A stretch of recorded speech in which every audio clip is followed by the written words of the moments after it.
सभी को नमस्कार।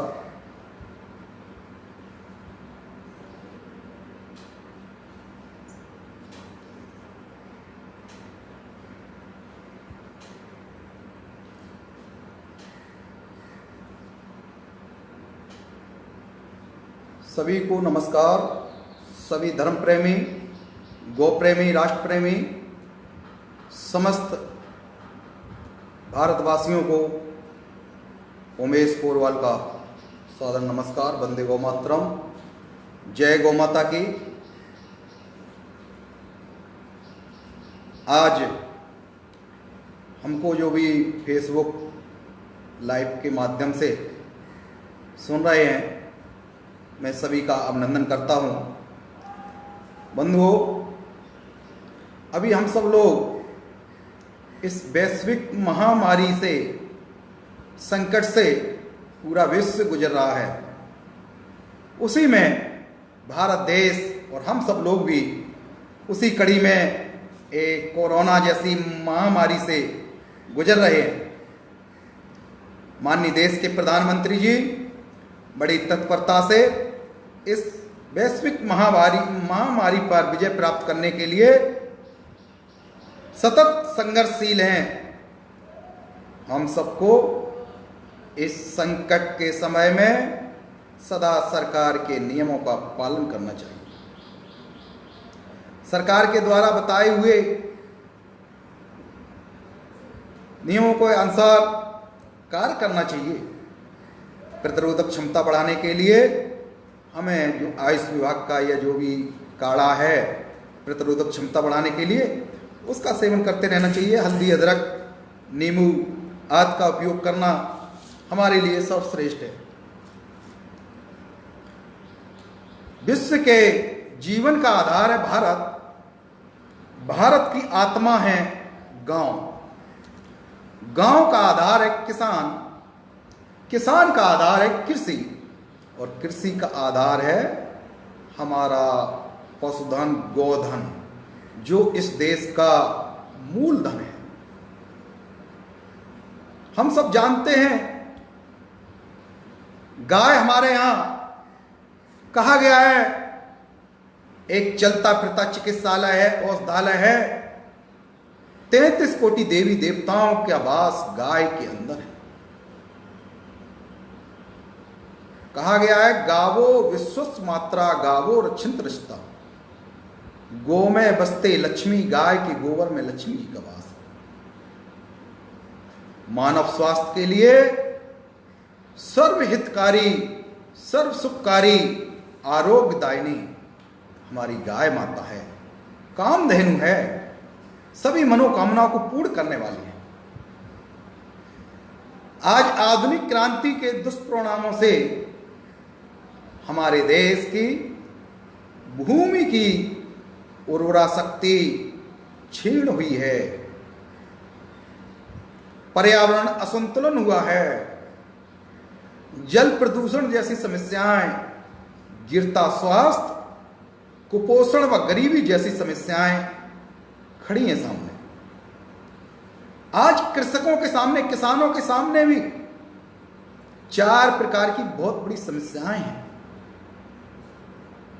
बढ़ती लागत, खेती में बढ़ती लागत, उत्पादन कम होना, उत्पादन घटना, मौसम परिवर्तन और बिगड़ता स्वास्थ्य, ये 4 समस्याएं प्रमुख समस्याएं हैं। हम सब जानते हैं बढ़ती लागत, आज खेती की लागत बढ़ रही है।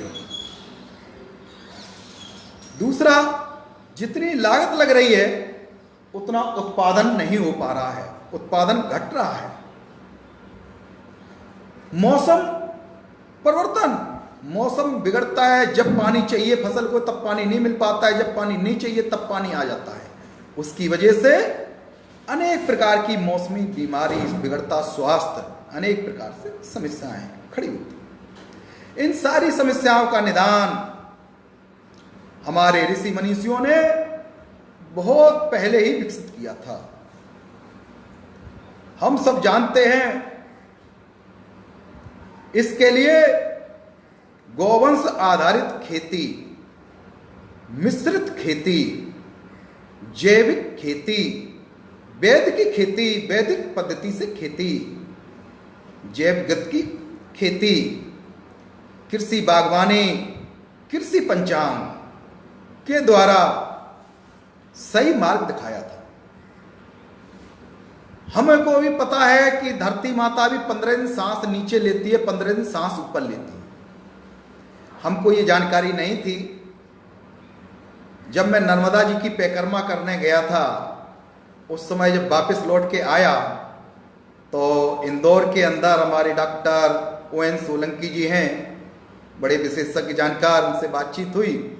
उन्होंने बताया कि धरती माता भी 15 दिन सांस नीचे लेती है, 15 दिन सांस ऊपर लेती है।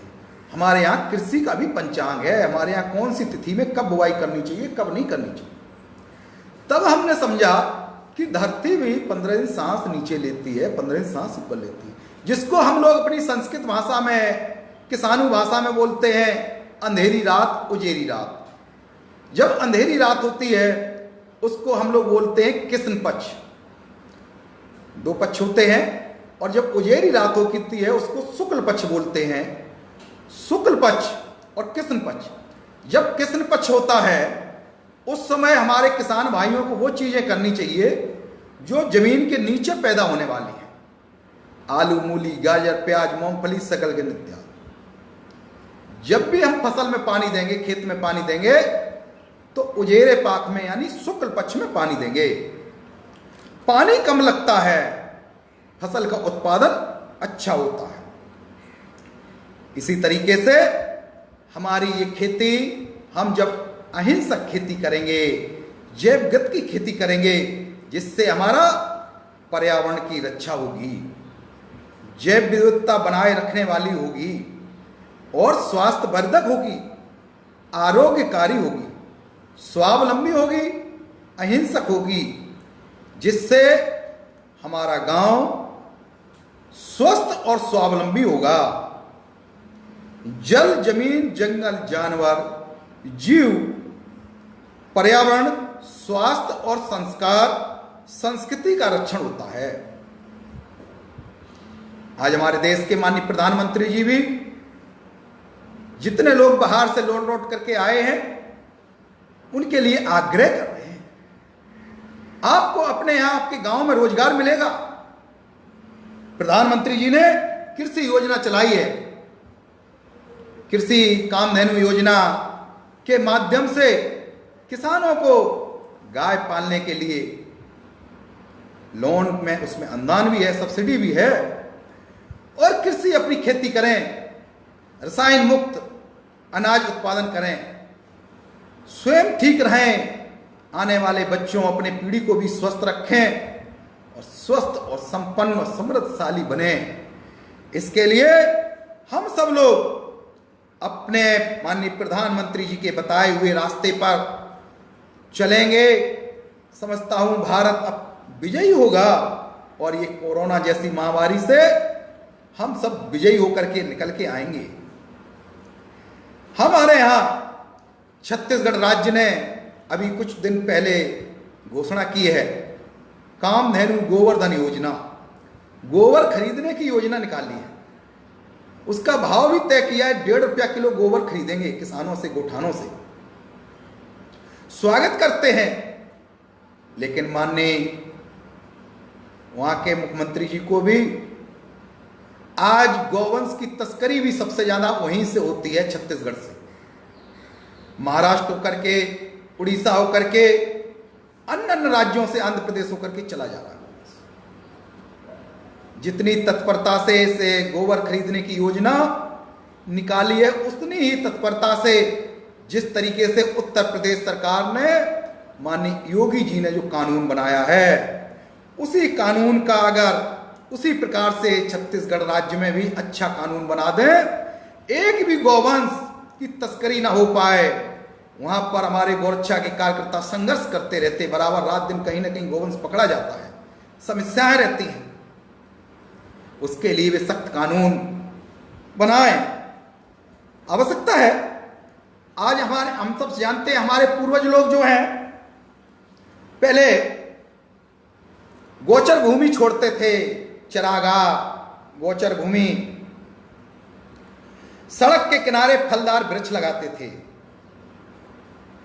कुएं बावड़ी आदि बनवाते थे। ऐसा कहा जाता है कि भारतीय संस्कृति में हिंदू चिंतन प्रकृति का शोषण नहीं, दोहन किया जाता है। दोहन करो, ऐसा कहा गया है। हम सब जानते हैं धरती माता की हम लोग पूजा करते हैं, नदियों की पूजा करते हैं, वृक्षों की पूजा करते हैं, गौ माता की पूजा करते हैं,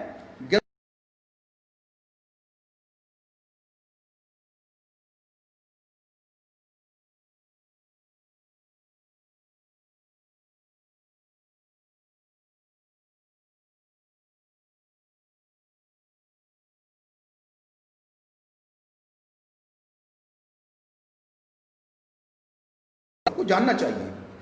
क्योंकि देसी गाय, भारतीय गाय, गोवंश आधारित खेती, गौ उत्पाद और गौ संवर्धन अति महत्वपूर्ण। क्यों? क्योंकि आज विश्व में के वैज्ञानिकों ने सिद्ध कर दिया है कि मानव स्वास्थ्य के लिए सर्वश्रेष्ठ भारतीय देसी गाय का ही दूध श्रेष्ठ है, भारतीय देसी गाय ही श्रेष्ठ है। क्योंकि भगवान श्री कृष्ण ने अनंत गौ सेवा कर गोपाल कृष्ण कहलाए, मानव अवतार लेकर के अनंत गौ सेवा की और गोपाल गोविंद कहलाए। गौ माता की उपयोगिता महत्व बताई है, हम लोगों ने इसको समझा नहीं। आज दूध के नाम पर संकरित विदेशी जर्सी ऑस्ट्रेलियन गाय का प्रचार प्रसार बढ़ा।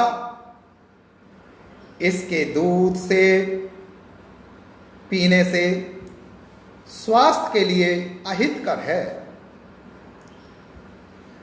हमारी भारतीय देसी गाय के संबंध में विश्व के प्रसिद्ध लेखक, उन्होंने एक पुस्तक लिखी है जो पहली बार प्रकाशित हुई थी, the David in the milk के लेखक डॉक्टर केवी वुडफोर्ड, जो लिंकन विश्वविद्यालय न्यूजीलैंड में agri business and farm management के प्रोफेसर हैं। उन्होंने डेयरी और चिकित्सा जगत में भूचाल लाने वाले 100 से ज्यादा शोध पत्र अध्ययन किया और उनको उसमें प्रकाशित किया। उनके आधार पर यह प्रबंधन पुस्तक प्रकाशित हुई। यह प्रमाणित हुआ है कि संयुक्त राष्ट्र अमेरिका, उत्तरी यूरोप, ऑस्ट्रेलिया, न्यूजीलैंड में पाई जाने वाली गायों के दूध में बीटा कैसीन A1 नाम का प्रोटीन पाया जाता है, जो मानव स्वास्थ्य के लिए असुरक्षित है। और भारतीय देसी गाय के दूध में बीटा कैसीन A2 पाया जाता है, जो मानव स्वास्थ्य के लिए पूर्णतः सुरक्षित है। हम सब भारतवासी बड़े सौभाग्यशाली हैं कि भारत देश की भारतीय देसी गाय, जिसके दूध में बीटा कैसीन A2 नाम का प्रोटीन पाया जाता है। ये शोध, ये पुस्तक भारत में नहीं बनी, भारत के लेखकों ने नहीं लिखी, भारत के वैज्ञानिकों ने नहीं लिखी। ये महत्वपूर्ण जानकारी विदेश से मिली है, विदेश से आई है, न्यूजीलैंड के लेखक ने लिखी है। तब अपने यहाँ आज हलचल मची हुई है हमारी भारतीय देसी गाय। हम सब जानते हैं ब्राजील 1960 के दशक में भारत देश से भारतीय गाय लेके गया था। गुजरात के सौराष्ट्र से गिर नस्ल की गाय और कांकरेज नस्ल की गाय लेके गया था। वहां पर 2010 के आसपास में दूध उत्पादन की जब प्रतियोगिता हुई, उस प्रतियोगिता में प्रथम, द्वितीय और तृतीय पुरस्कार हमारे भारत देश की इन भारतीय गायों ने पाया था, जो 1960 के दशक में वहां पर वो लेके गए थे। देखा इसके गाय का दूध इतना श्रेष्ठ, बुद्धि को स्मरण शक्ति, तेजस्ता, पचने में शक्तिशाली, बहुत उत्तम। जब वहां प्रतियोगिता में प्रथम और द्वितीय पुरस्कार भारत देश की गायों ने पाया, 45 और 42 लीटर दूध दे करके प्रथम द्वितीय पुरस्कार स्थान प्राप्त किया था। यह हमारे भारत देश की भारतीय गाय की ही पहचान थी। हम सब जानते हैं भारत देश की भारतीय गाय के दूध पीने से सात्विक विचार, सात्विक ऊर्जा प्राप्त होती है। महाराणा प्रताप व शिवाजी महाराज अपनी भारतीय गाय का 10 सेर दूध पीते थे। स्वाभिमानी थे, पराक्रमी थे। गाय का दूध स्वाभिमान, देशभक्ति, शौर्य व पराक्रम प्रदान करता है।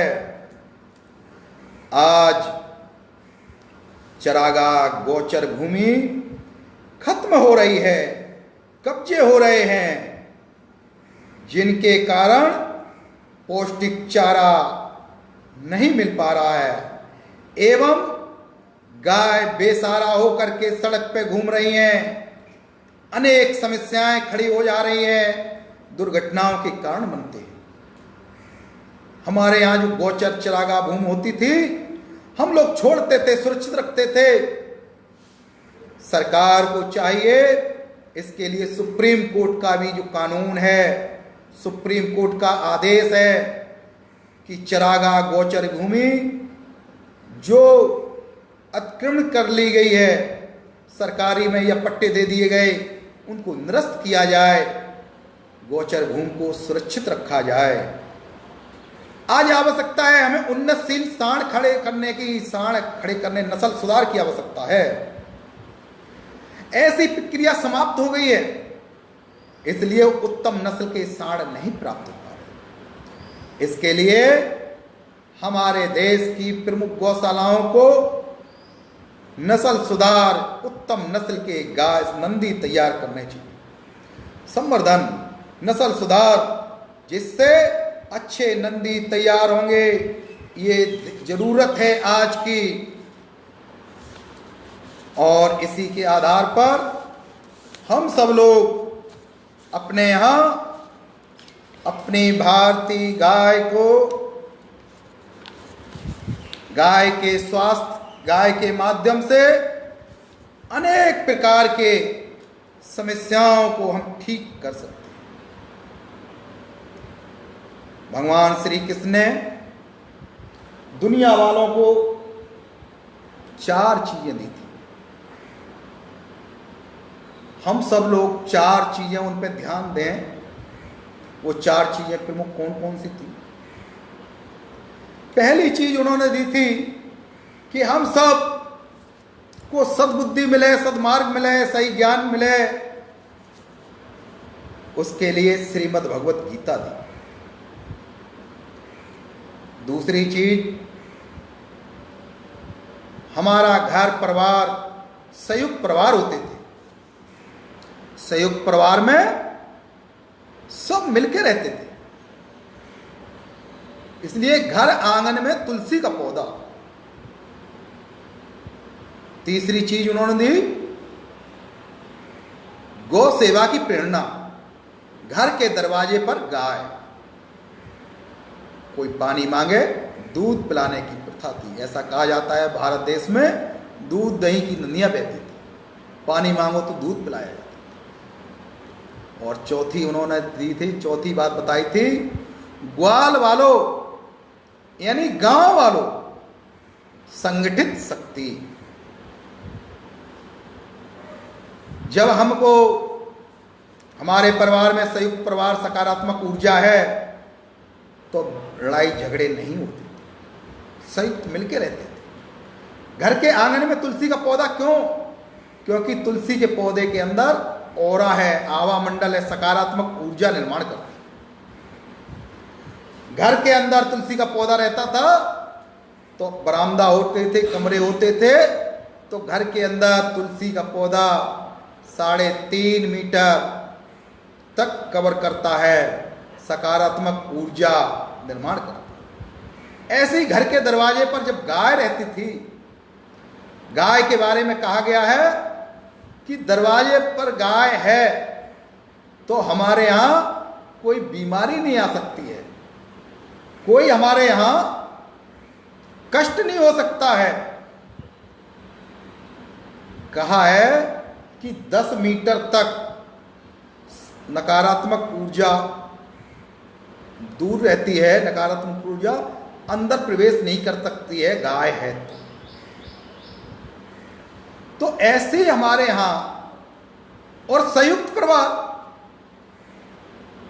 और अपने गांव में शक्ति, तो ये 4 चीजें भगवान जो श्री कृष्ण ने दी, इन 4 चीज के आधार पर हम सब लोग अपने महत्व को समझते हैं। और इसको मैं नहीं समझता था। तिरुपति बालाजी में एक कॉन्फ्रेंस हुई थी, उसमें एक परमाणु वैज्ञानिक मेनन मूर्ति जी आए थे। उन्होंने यूनिवर्सल स्कैनर से एक मातृ शक्ति का आवा मंडल नापा था। ये आवा मंडल हर चित्र के पीछे होता है, देवी देवता के पीछे होता आवा मंडल। तो आवा मंडल ऑरा जिसको बोलते हैं उसको नापा। तो पहले उन्होंने मातृ शक्ति को बुला करके उसका ऑरा नापा, लगा दिया यंत्र पूरा, देखा उसके अंदर 2.5 मीटर का ऑरा। इसके बाद तुलसी का पौधा मंगाया गया। जब तुलसी का पौधा आया और तुलसी के पौधे की जब उन्होंने पैकर्मा लगाई, 9 पैकर्मा लगा के तुलसी का पौधा अलग रख दिया, दूर रखा दिया। इसके बाद फिर उनका ऑरा नापा आवामंडल, तो 3.5 मीटर का हो गया था। 1 मीटर ऑरा सिर्फ 9 पैकर्मा लगाने से हो गया। तब उन्होंने बताया सबसे ज्यादा ऑरा गाय के अंदर होता है, हर चीज में ऑरा होता है, हर व्यक्ति के अंदर ऑरा होता है। तो ये जो चमकता दिखाई देता है ना, ये आवा मंडल। तो ऐसा ऑरा जब होगा हमारी गाय के अंदर, हमारे घर में तुलसी के अंदर, तो हमारे यहां सकारात्मक ऊर्जा, अच्छे विचार, अच्छा चिंतन होता रहेगा। नकारात्मक गलत विचार, गलत चिंतन नहीं होंगे। आज तुलसी का पौधा बाहर पहुंच गया, घर में संयुक्त परिवार रहे नहीं, सकारात्मक चिंतन हो नहीं रहा है, गीता का अध्ययन नहीं हो पा रहा। एक अंतरिक्ष वैज्ञानिक सुनीता विलियम जब अंतरिक्ष में गई थी, जब वो वापस लौट के आई तो वैज्ञानिकों ने उनसे पूछा, आप अकेली गई, आपको कैसा लगा? उन्होंने कहा, अकेली नहीं थी मैं, बहुत अच्छा लगा। क्यों, आप तो अकेली गई थी?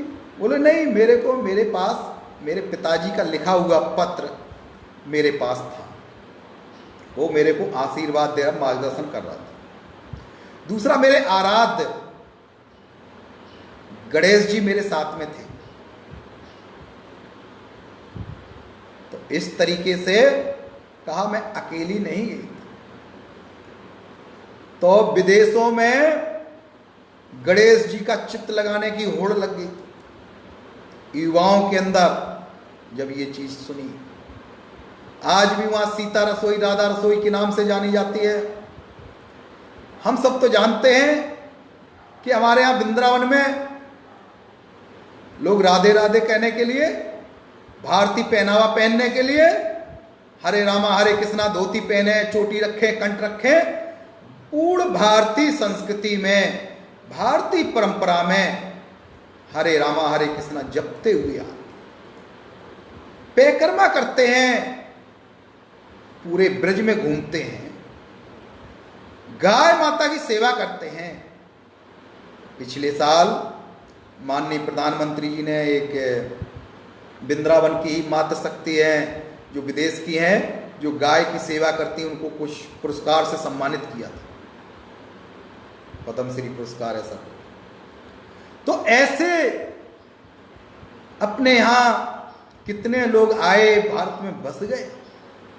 जिसने भारत की संस्कृति की, भारत की परंपरा, भारत के मान बिंदुओं को समझ लिया, वो भारत का हो गया। हमारे यहां रामचरितमानस में एक बड़ा अच्छा दोहा है, चौपाई है। वो चौपाई जो है हमारे शरीर के ऊपर विज्ञान पर आधारित है। चौपाई है, क्षितिज जल पावक गगन समीरा, पंच रचित यह अधम शरीरा। यह चौपाई जो है पूर्णता हम सबके शरीर विज्ञान पर आधारित है। मनुष्य अपने शरीर को स्वस्थ रखना है तो शरीर निर्मित के आधार पर इन पंच महाभूतों को भी स्वस्थ रखना होगा। इस निमित्त प्रकृति ने हमें गौमाता और पंचगव्य का उपादान दिया है। पंच महाभूतों में प्रथम क्षितिज, प्रथम तत्व जो है क्षितिज अर्थात भूमि तत्व है, जो हम सबके पालन पोषण के लिए सब कुछ इस धरती में से ही प्राप्त होता है।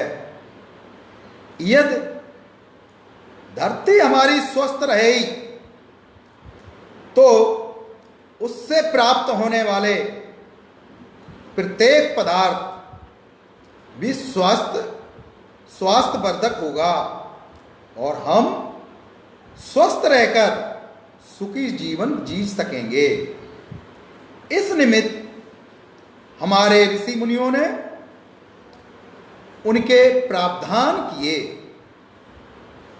क्या है?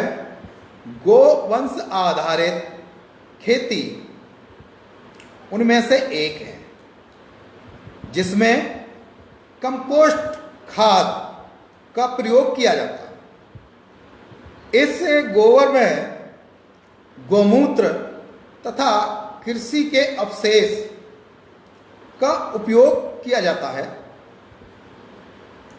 गोबर में भू पोषण तत्व तथा कृषि के लिए आवश्यक उपयोगी सूक्ष्म जीवों को आकर्षित करने व उन्हें पोषित करने की अपार क्षमता है। गौमूत्र में कीट नियंत्रक के साथ विष को शोधन करने की क्षमता है। इसलिए कहा जाता है आयुर्वेद में विषजन औषधियाँ, जो विष युक्त औषधियाँ जो होती हैं उसको शुद्ध करना होता है तो उसका शोधन गौमूत्र से ही होता है। इस प्रकार गाय के गोबर गौमूत्र से बनी कंपोस्ट खाद धरती की उर्वरा शक्ति बढ़ाती है और विष के प्रभाव से बचाती भी है। अर्थात गोबर व गौमूत्र कृषि उत्पादकता में वृद्धि के साथ साथ भूजल व वायु को प्रदूषित होने से बचाता है। जल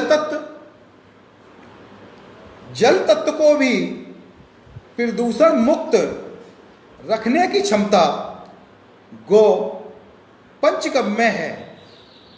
खेत में जब हम पानी देते हैं तो पहले वहाँ कंपोस्ट खाद का प्रयोग करते ही हैं। गौमूत्र में विद्यमान रहता है, उसमें विद्यमान रहता है, वह उस पानी में हानिकारक तत्वों का शोधन करता है। खेत की मिट्टी पानी को प्रदूषण मुक्त कर देता है। इससे फसलें अच्छी होती हैं और हमें भी उसका उपयोग कर स्वस्थ रहते हैं, हम उसका उपयोग करके स्वस्थ रहते हैं। प्राचीन समय में हिंदू परिवारों में किसी भी शुभ कार्य के लिए घर के अंदर गाय के गोबर से लिपाई की जाने का विधान है, जैसे जिससे धरती प्रदूषण मुक्त रहे और उस पर चलने बैठने खेलने वाले सब लोग स्वस्थ व सुखी रह सकें। हमारे यहाँ जो भी शुभ काम होते हैं, पूजन का विधान में गाय के गोबर का लीपन होता है। आज भी हम सब लोग गाय के गोबर का प्रयोग करते हैं। गाय के गोबर गांव में नियमित रूप से परंपरागत हम सब लोग अमावस्या को, पूर्णिमा को या कोई त्योहार को घर की लिपाई करते हैं। गांव में ये परंपरा है, गोबर से गाय की लिपाई करते हैं। हमारे यहाँ चौका भी गाय के गोबर से ही लिपा जाता था, पवित्र होता था। इसके बाद भोजन बनाया जाता है। एवं वर्षा काल के बाद घरों को चारों ओर से दीवारों से, छतों को गाय के गोबर से लीपा जाता था। साथ में दीवार चारों ओर होती है, उन दीवारों को भी गोबर से लीपा जाता था और उसमें एक लक्ष्मण रेखा की भांति एक पट्टी खींच दी जाती थी, जिससे कोई भी विषाणु या प्रदूषित वायु घर में ना आ सके। यदि आए तो उस गोमय गोबर की पट्टिका को स्पर्श करते ही प्रदूषण मुक्त हो जाए, ऐसा था। अकोला महाराष्ट्र में आदर्श गौ सेवा प्रकल्प है। 1996 में पहली बार वहाँ गया था। उस समय मैं सीख के आया था ये गाय के गोबर से बनने वाले उत्पाद, गाय से पंचगव्य से बनने वाली दवाइयाँ।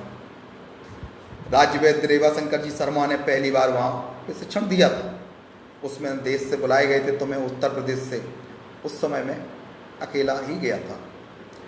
तो उस समय में जब देख के आया था, सीख के आया था, गाय के गोबर से मंजन बनाना, धूपबत्ती बनाना और ये उपटन बनाना मैं गौशाला में आके बना करके लोगों को देती थी।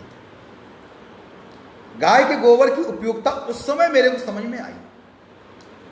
आज अकोला एक ऐसा जिला है जहां उस प्रकल्प के प्रेरणा से अकोला जिले के अंदर 865 गांव हैं।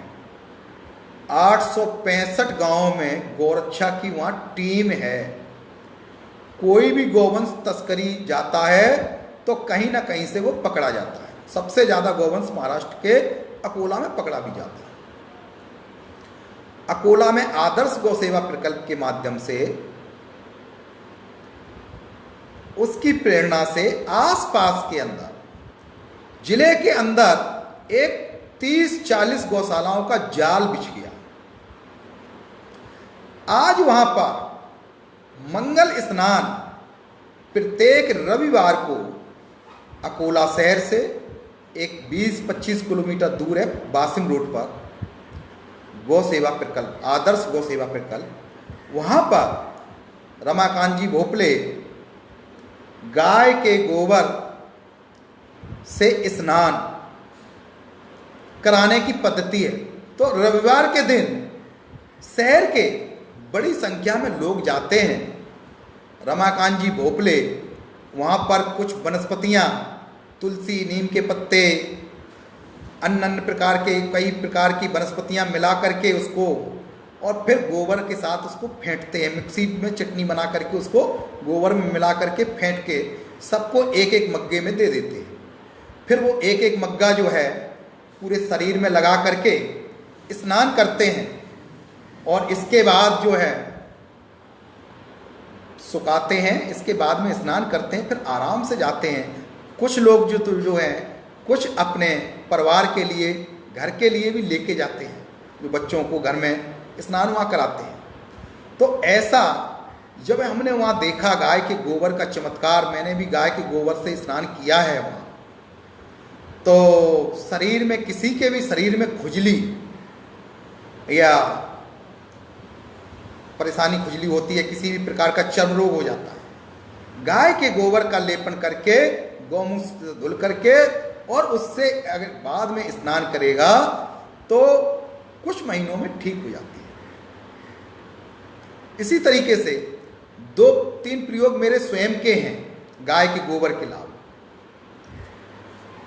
मेरे को पता नहीं था, मैं जब 96 में अकोला से प्रशिक्षण लेकर के जब वापस कानपुर आया, तो नागपुर वगैरह सब घूम के आया, तो मैं किसी तरीके से हिसाब बना रहा था खर्चे का अपना व्यय, तो कैसे आलपीन लग गई होगी, मैंने ध्यान नहीं दिया। कुछ समय बाद मेरा मुंह सब सूज गया, दर्द होने लगा। तब मेरे को समझ में आया कि क्या हो गया, किसी कीड़े ने खाया नहीं, मुंह कैसे सूज गया, दर्द हो रहा है। तो हमारे वरिष्ठ प्रचारक गौ ऋषि, जिनको बोलते हैं माननीय निहाल जी तनेजा, उनको बताया, भाई साहब क्या हो गया, मेरे को दर्द हो रहा। तो उन्होंने कहा क्या किया तुमने सुबह से, बताया। मैंने कहा कुछ नहीं किया, बना के हिसाब बना रहा था। अरे ध्यान करो सुबह से क्या किया। मैंने कहा हिसाब, तब ध्यान आया, मैं हिसाब बनाते कहीं आलपीन हो मेरे। मैंने कहा भाई साहब हो सकता आलपीन लग गई। अरे सेप्टिक हो जाएगी। तुरंत कार्यालय प्रमुख को उन्होंने 100 रुपया निकाल के दिए, जाइए इनको इंजेक्शन लगवा के आओ। पता नहीं मेरे को कहाँ से प्रेरणा आई, क्या है। मैंने कहा भाई साहब मैं गौशाला तो नहीं जाए, वहाँ तो नहीं जाएंगे इंजेक्शन लगवाने डॉक्टर के यहाँ, मैं गौशाला जाऊँगा। शहर में गौशाला थी, मैं गौशाला जाऊँगा। तो उन्होंने अपने 2 काम और बता दिए। तिरवा में जगदीश गुप्ता जी थे, उनके यहाँ पहुँचे, तब उनको भी देखा। उन्होंने देखा क्या हो गया, मैंने कहा मुँह सूजा हुआ था, दर्द था, अंगोछा बांधे हुए थे। बोले क्या हुआ, मैंने कहा ऐसा ऐसा ही। तो बोले उमेश जी क्या, मैंने कहा गौशाला जाएंगे, वहाँ गोबर गौमूत्र का उपयोग करेंगे। चूंकि मैं नागपुर से अभी सीख के आया था, थोड़ा जोश भी था, तो उस तरीके में आकर के गौशाला पहुँचा। दोपहर का समय था। अब दोपहर में उस समय गौमूत्र था नहीं, हमारे यहाँ उस समय मट्ठा फिरता था, छाछ थी उसकी, और छाछ पी मैंने। और नैनू जो होती घी का बना, नैनू मक्खन जिसको बोलते, वो नैनू मैंने लगाई। एक गाय ने ताज़ा गोबर किया, बड़ा चिकना लाल गोबर, बढ़िया अच्छा, उसको मैंने हाथ से लिया, गरम गरम गोबर लेप किया, ऐसे नैनू लगाई।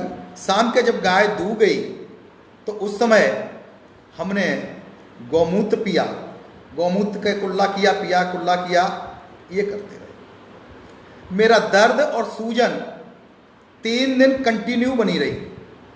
गौशाला पर और गौशाला पे आने वाले, देखने वाले लोग मेरे को पागल कहते थे। ये कैसा पागल हो गया, मर जाएगा, ये तो सेप्टिक हो जाएगी, ये बन जाएगा। लेकिन मेरे को विश्वास था, और मैं वहाँ से अकोला से जो सीख के आया था वो एक भाव था।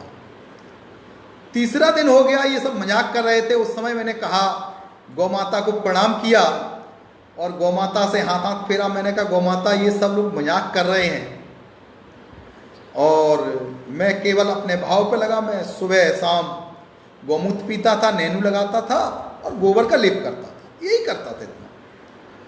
तीसरे दिन पता नहीं मेरे को गाय माता से क्या वो मिला, मेरे मन में आ गया जय गौ माता जय गौ माता। मैं जय गौ माता के नाम की माला का जाप करने लगा। जब माला का जाप कर रहा और बस अपने उस धुन में थे, देखते क्या है मेरा दोपहर तक दर्द कम हो गया, दर्द खत्म हो गया, मनी रहा ही नहीं।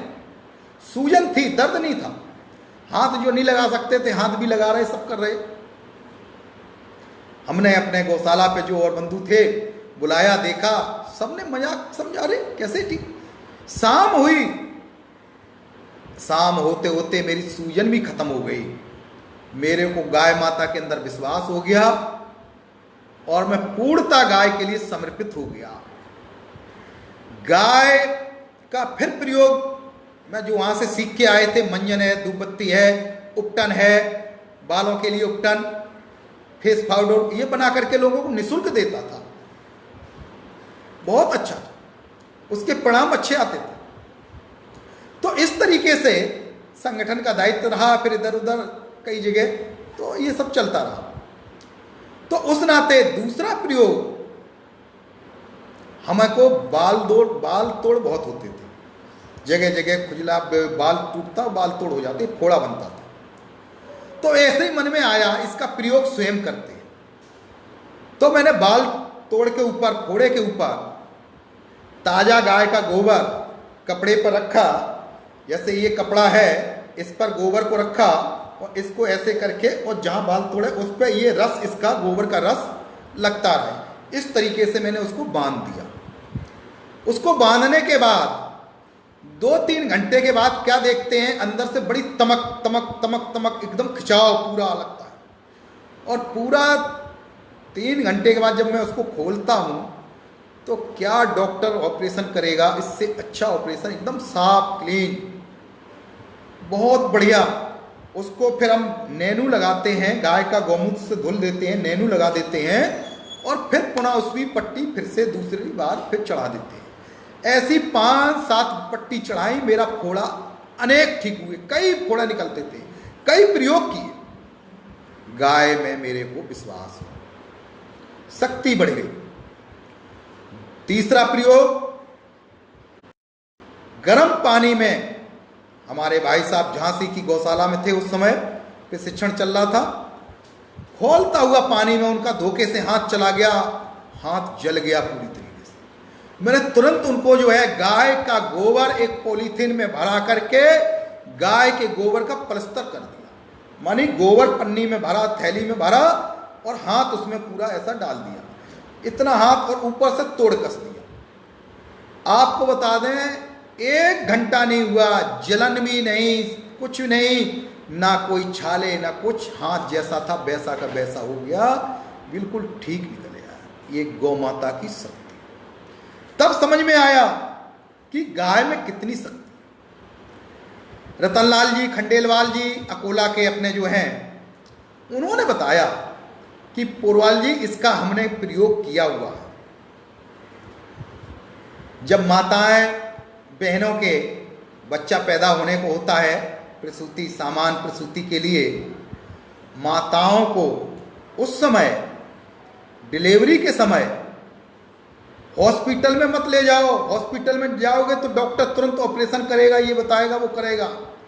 उन्होंने कहा इसका हमने बिल्कुल शुद्ध सही प्रयोग किया है, और उस प्रयोग में उन्होंने गाय के गोबर का रस निकाल करके 20 से 40 ml तक पिला दिया पानी के साथ। 2-3 घंटे के बाद एकदम नॉर्मल स्तुति हुई, बच्चा पैदा हो गया। ये गौ माता का प्रताप है।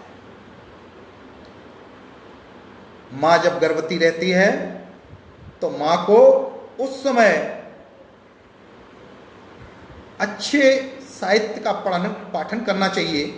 गीता प्रेस का अच्छा साहित्य है, और गाय के पंचगव्य का पान करना चाहिए, दही का पान करना चाहिए। गाय का दही चांदी की कटोरी में जमा करके सेवन करे। बच्चा, आने वाला बच्चा बड़ा स्मरण शक्ति और शक्तिशाली ऊर्जावान होगा। ऐसा कई प्रयोग मानी छोटे छोटे चीजें जानकारी हुई। एक महाराज जी आए थे तिरुपति इधर से दक्षिण भारत से, उन्होंने बताया देसी गाय माता जहां गोबर गोमूत्र गिराती है उस स्थान की मिट्टी को लेकर के आप उस मिट्टी से अगर स्नान करेंगे, उस मिट्टी को लगाएंगे तो कैसा भी चर्म रोग है आपका चर्म रोग ठीक हो जाएगा। तो ऐसे कई अनेक प्रयोग हमारे यहां हमारे ऋषियों ने पंच तत्व के बारे में बता रहे थे। उसमें पंच महाभूत क्षितिज जल के ऊपर बताया। क्षितिज जल के अतिरिक्त पावक गगन और समीर के पवित्रता के लिए गो आधारित अग्निहोत्र की व्यवस्था थी। हमारे यहाँ अग्निहोत्र, हमारे यहाँ कोई भी शुभ काम पवित्र काम होता है अग्निहोत्र करते ही हैं, यज्ञ करते ही हैं। और मंगल यज्ञ बोलते हैं, मांगलिक यज्ञ। अभी एक यज्ञ की नई पद्धति लोगों ने प्रयोग किए हैं। हमारे यहाँ तो ऋषि मुनि पहले से ही करते रहे, लेकिन अभी एक जागरूकता पैदा हुई और इसके माध्यम से दुनिया भर में ये पद्धति चालू हुई। वो पद्धति में सिर्फ 2 मंत्रों का जाप करना और 2 आहुतियां देना, सूर्य उदय के समय, सूर्य अस्त के समय, 2 मंत्र। उसके माध्यम से आपको वायुमंडल भी शुद्ध होगा, आपका शरीर भी शुद्ध होगा और आपकी आने वाली फसल भी उत्तम और स्वास्थ्य और समृद्धशाली होगी। उसकी एक पद्धति है। यह यज्ञ जो है सूर्य उदय और सूर्य अस्त के समय अग्निहोत्र करने से हवा को शुद्धिकरण होता है। दुनिया के लाखों लोग इस अग्निहोत्र को कर रहे हैं। मानसिक सुख और शांति का अनुभव प्राप्त कर रहे हैं इस अग्निहोत्र से करने से। नियमित रूप से अग्निहोत्र करने से स्वास्थ्य लाभ होता है, साथ ही साथ आसपास का वायुमंडल में उपस्थित हानिकारक कीटाणु का भी नाश होता है। सूर्य उदय की पहली किरण में बहुत बड़ी शक्ति होती है। उस किरण को अगर हम सुबह सुबह लें तो आंख की रोशनी के लिए भी श्रेष्ठ है और हमारे शरीर के लिए भी बहुत श्रेष्ठ है। इसी प्रकार सूर्य अस्त के समय जो किरणें में एक विशेष प्रकार की शक्ति होती है, इन दोनों समय अग्निहोत्र करने से सूर्य की किरण की शक्ति आपके घर और आपके खेत और खलिहान में मिलेगी। उसके परिणाम आपके सामने मिलेंगे। आपको यज्ञ करने का बहुत सरल तरीका है, बहुत सरल पद्धति है। उसमें एक छोटा सा एक पिरामिड आकार का एक बर्तन, हवन कुंड हो, उसमें भी कर सकते हैं। इसमें देसी गाय का उपले कंडे, जिस तरीके से हवन के लिए देसी गाय के कंडे, ये मैं आपको दिखा रहा, इस तरीके से ये देसी गाय के ऊपर हवन करने के लिए है, सुबह शाम हवन करने के लिए। इसको रख करके और उसमें कुछ बूंद गाय का, देसी गाय का घी जो यशोदा पद्धति से बनाया हो, दही जमा करके मत करके नैनू निकाल करके, दूध की मलाई वाला घी नहीं होना चाहिए। और एक चुटकी अक्षत्र, अक्षत्र माने बिना टूटे हुए चावल, साबुत चावल, सही चावल, अग्नि प्रज्वलित करते हैं। और उस समय हमको दोनों हाथ जोड़ करके हमको मंत्र बोलना है। वो मंत्र बोल करके हम 2 भी आहुति, वैसे 2 आहुतियां हैं, 2 से हम 5 भी कर सकते, 11 भी कर सकते, 21 कर सकते, अपनी सामर्थ्य के अनुसार जितना कर लें वो अच्छा है। सूर्य उदय के समय जो मंत्र हम बोलते हैं वो मंत्र है, 2 आहुतियां जो देते हैं, ओम सूर्याय स्वाहा, इदम सूर्याय इदम नमम। दूसरी आहुति ओम प्रजापते स्वाहा, इदम प्रजापते इदम नमम। ये सूर्य उदय के समय 2 आहुतियां दे करके करना। इसके बाद सूर्य अस्त के समय भी यही करेंगे। सूर्य अस्त के समय का मंत्र जो है वो पद्धति यही है, ये सब लगा करके शुरू करें। इसमें केवल 10 मिनट एक लगेंगे। सूर्य अस्त के समय ओम अग्ने स्वाहा इदम अग्ने इदम नमम, ओम आदित्याय स्वाहा इदम आदित्याय इदम नमम। इस प्रकार हवन करने से, इतने से घर और खेत खलिहान में इस से अग्नोत करने से 10 मिनट लगेगा समय, और इसने समय से वायुमंडल में उपस्थित हानिकारक तत्व नष्ट हो जाते हैं और संपूर्ण वातावरण पवित्र होकर चारों ओर से सकारात्मक ऊर्जा निर्माण होती है, ओजप्रोत हो जाता है। इस सफलता की वृद्धि में लगती है, इसका प्रभाव अनंत होता है। कहा गया है कि 8,000 घन फीट वायुमंडल शुद्ध होती है इतने की करने से।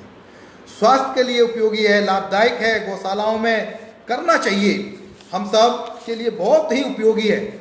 ऐसे ही कहा गया है, हमारे यहाँ यज्ञ अनुष्ठान जो होते थे और गाय के घी से होते थे।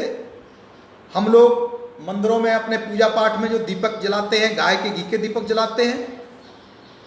वैज्ञानिकों ने शोध किया है, कहा जाता है कि 1 तोला गाय के घी का आहुति करने से या एक गाय का घी जलाने से 1 टन प्राणवायु ऑक्सीजन मिलती है। हमारी भारतीय देसी गाय मां है, कामधेनु है। भारतीय देसी गाय जिसको भगवान श्री कृष्ण ने पाला, गोपाल गोविंद कहलाए, वो हमारी भारतीय गाय है। जिसके ऊपर कुबड़ होता है, ढाटा जिसको बोलते हैं, टीला बोलते हैं, और जिसके नीचे गलकम्बल होता है, वो हमारी भारतीय गाय है जो मां शब्द का संबोधन करती है। बच्चे को नजर लग जाए तो कहा जाता है गाय की पूंछ को आप 7 बार बच्चे के ऊपर घुमा दीजिए, फिरा दीजिए, बच्चे की नजर उतर जाएगी। किसी व्यक्ति को बीपी है, हाई या लो, देसी गाय, बछिया गाय के पास जाए, प्यार करिए, सामान्यता हाथ उस पर फेरेगा, आपका बीपी सामान्य हो जाएगा। व्यक्ति को मन में गलत चिंतन आते हैं, गलत सपन आते हैं, या कोई अक्षम अपराध हो गया है, तो गाय के पास, गाय के कान में जाकर के कहेगा, तो गाय कुछ दिन में सपने में आकर के आपको मुक्ति का मार्ग बता जाएगी। आप उसको करेंगे, आप मुक्त हो जाएंगे।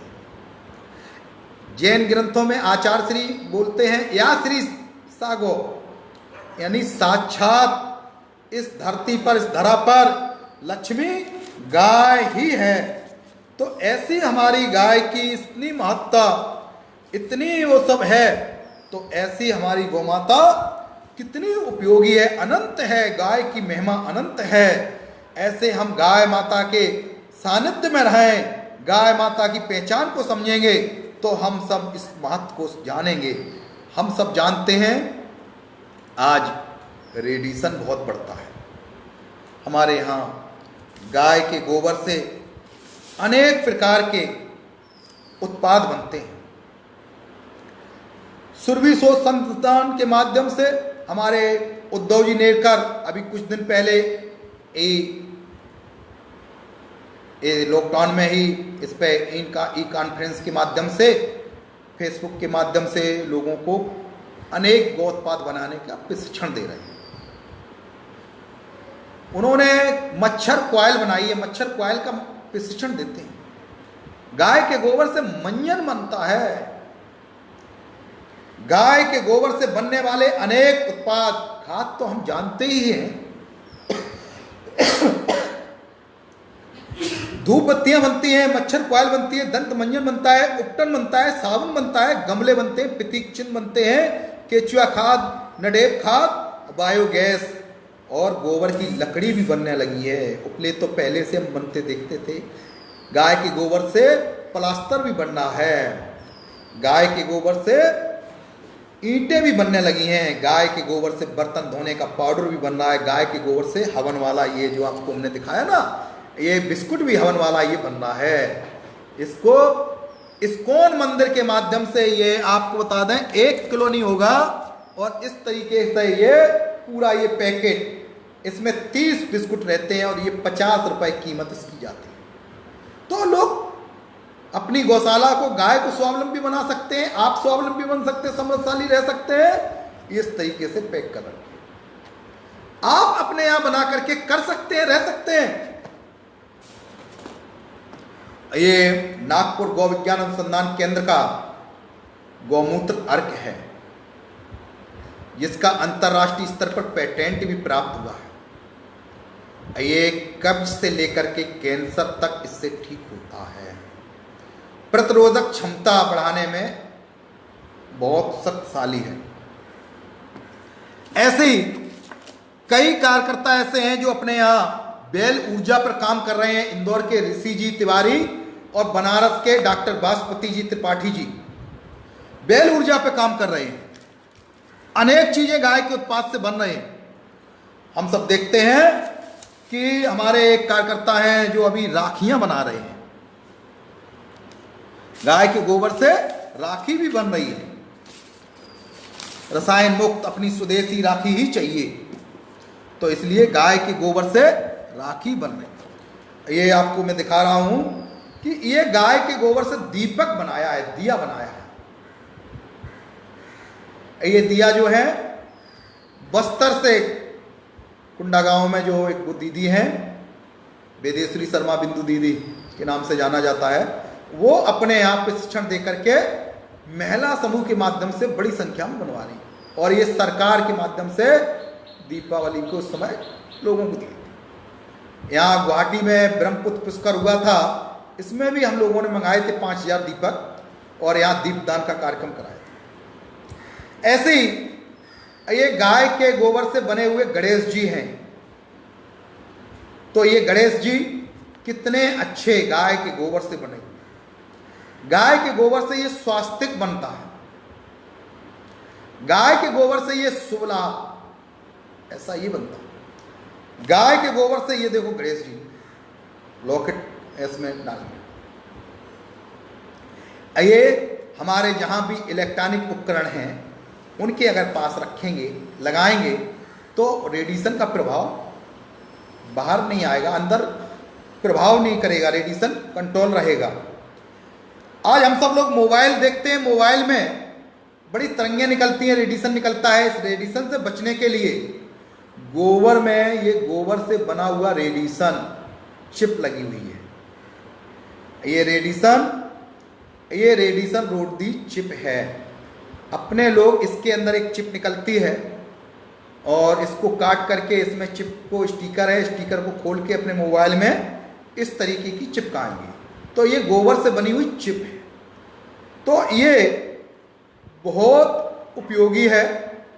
हमारे यहाँ जितने भी मोबाइल हैं, लैपटॉप हैं, उन सब में लगाना चाहिए, और अपने घर में आप लोग बना भी सकते हैं, कोई कठिन नहीं है। हमारे यहाँ जैसी माताएं बहनें ये टिकुलियाँ लगाती हैं, इस तरीके से हम गाय के, देसी गाय के गोबर को पीस लेंगे, और पीसने के बाद उसको आटा जैसे मारते हैं उसको मार लेंगे, और बहुत महीन टिकुलियाँ बना लेंगे। उसको हम स्टिकर में लगा करके अपने मोबाइल में लगा सकते हैं, सुखा करके। या फिर ऐसा भी नहीं, पाउडर, जो गोबर का पाउडर, कंडे का पाउडर जो किया आपने छान करके, उस पाउडर को आप अपने यहाँ स्टिकर सीट आती है, उस स्टिकर सीट पर फेविकॉल लगाइए। फेविकॉल लगा करके, और उसमें जितना ये है इतना गोला बना करके उसमें फेविकॉल लगाते जाइए, और गोबर का पाउडर इस पर बुरका दीजिए। सूखने के बाद वो आपका स्टिकर बन गया, रेडिएशन हो गया। ये सब चीजें आपको जानकार, हाँ बड़ी जानकार, महत्वपूर्ण जानकारी आपको लगेगी। यह सब जो है, जब जानकारी हुई, भोपाल में जो गैस कांड हुआ था, उस गैस कांड में अधिकांश परिवार प्रभावित हुए थे। कुछ परिवार जो हैं सुरक्षित रहे, उनके यहां कोई प्रभाव नहीं हुआ। क्यों नहीं हुआ? वैज्ञानिकों ने, जब विदेश के वैज्ञानिक आकर के हमारे यहां देखा, आकर के शोध में किया, तो पाया कि उनके यहां भारतीय देसी गाय के गोबर के कंडे रखे हुए थे, गाय के गोबर से लिपा हुआ था, और इसलिए अणु विकार गाय के उस मकान में प्रवेश नहीं कर सके। अणु विकारों को भी हमारे गाय के गोबर में रोकने की असीम शक्ति है। गाय के गोबर की अनंत महिमा है। तो इस सब चीज को हम सब मानते हुए हम अपने यहां अपना स्वास्थ्य ठीक रखने के लिए, स्वस्थ और समृद्धशाली बनने के लिए अपने गांव में हम एक प्रकल्प खड़ा करेंगे। ऐसे कुछ ऊर्जावान नौजवान निकल के आएंगे, उनको हम लोग प्रशिक्षण दिलवाएंगे, जगह जगह प्रशिक्षण की व्यवस्था है, और वो अपने यहां इसका काम करें। संघ के माध्यम से पिछली साल माननीय राघवन जी केंद्रीय प्रशिक्षण प्रमुख हैं, प्रचारक हैं, वो इसी काम में रहते हैं। जगह जगह लोगों को गो उत्पाद बनाने की, खाद बनाने की, ये चीज बनाने की, सबकी अनेक जानकारियां देते हैं, बड़ी छोटी छोटी चीज के माध्यम से। कम खर्चे में कितना अच्छा आप कर सकते हैं, कितने अच्छे आप स्वावलंबी और समृद्धशाली बन सकते हैं, रह सकते हैं, वो गाय आपको कर सकती है। इसलिए गाय को कामधेनु कहा है, सभी मनोकामनाओं की पूर्ण करने वाली है। हम सब लोग सौभाग्यशाली हैं कि हमारे यहाँ हमारी भारतीय गाय है, जिसकी सेवा भगवान किसने की है, और हमारे यहाँ है। हमारे यहाँ जरूरी है कि हमारी छोटी गाय है, बड़ी गाय है, अलग अलग प्रकार की। हमारे यहाँ भारत देश इतना बड़ा देश है, अलग अलग जलवायु के हिसाब से अलग अलग गाय है। तो हम अपनी देसी गाय को, उसको मानेंगे, उसके गोबर गोमूत्र का उपयोग करेंगे, और हम अपनी पीढ़ी को, अपने खेत को, अपनी जमीन को ठीक करेंगे, अच्छा उत्पादन पैदा करेंगे। अपना गृह उद्योग, कुटीर उद्योग के माध्यम से हम अनेक गो उत्पाद बना करके अपने को सक्षमशाली बनाएंगे, और ग्राम को हम स्वावलंबन की दृष्टि में ले जाएंगे। गांव हमारा स्वावलंबी बन जाएगा। ऐसा करके जो माननीय प्रधानमंत्री जी की कल्पना है, हमारा किसान, हमारा गांव का कोई भी गांव से पलायन मत करे, अपने गांव में रहे और रोजगार करे, उसको हम रोजगार देंगे। सरकार ने योजनाएं निकाली हैं, आप अपने यहाँ बैंक के माध्यम से 2 गाय 10 गाय का लोन लीजिए, कुछ सब्सिडी भी है, सब्सिडी के उसका लाभ लीजिए, और अपने यहाँ गौवंश आधारित खेती और गोपालन, गौ उत्पाद बनाना का काम करेंगे। स्वयं स्वस्थ रहोगे, अनेक को स्वस्थ बनाओगे, समृद्धशाली बनोगे। वंदे गौ मातरम, गौ माता की जय, भारत माता की जय। आज अपनी वाणी को मैं यहीं विराम करता हूं, कल और विषय रहेगा, गाय का ये पूरा करेंगे। आज सर्वे भवन्तु सुखिनः, सर्वे सन्तु निरामया, सर्वे भद्राणि पश्यन्तु मा कश्चित् दुर्भाग् भवेत्। ओम शांति शांति शांति। भारत माता की जय, गौ माता की जय, गंगा माता की जय, श्री राम जन्मभूमि की जय, श्री कृष्ण जन्मभूमि की जय, काशी विश्वनाथ की जय, पवन सुत हनुमान की जय। बोलो भाई सब संतों की जय, बोलो भाई सब भक्तों की जय। धर्म की जय हो, अधर्म का नाश हो, प्राणियों में सद्भावना हो, विश्व का कल्याण हो, गौवंश हत्या बंद हो, धर्मांतरण बंद हो, भारत अखंड हो। हर हर महादेव। कामाख्या माता की जय, ब्रह्मपुत्र बाबा की जय, शंकर देव माधव देव महाराज जी की जय। जय जयकार देव माता। जय श्री। हो गया भाई।